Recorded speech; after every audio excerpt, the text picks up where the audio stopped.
Рагда Ханиева выиграла 3 миллиона рублей в шоу «Победитель». Об этом говорит вся страна. Финал самого непредсказуемого вокального конкурса состоялся на Первом канале в пятницу.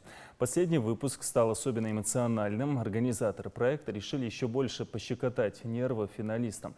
Дмитрий Нагиев объявил о незначительных изменениях в правилах.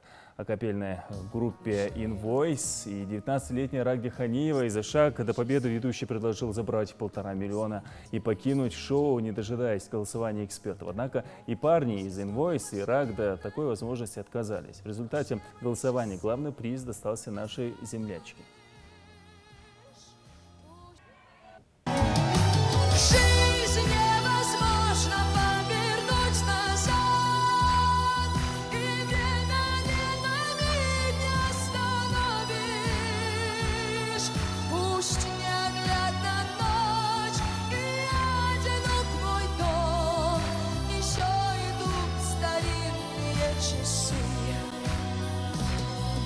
Старинные часы еще идут.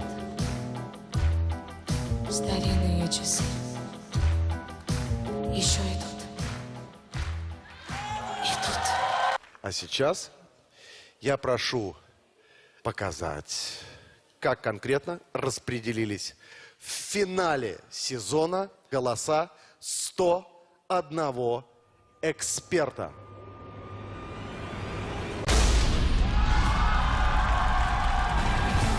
Рагда Ханиева становится победителем мегапроекта «Победитель».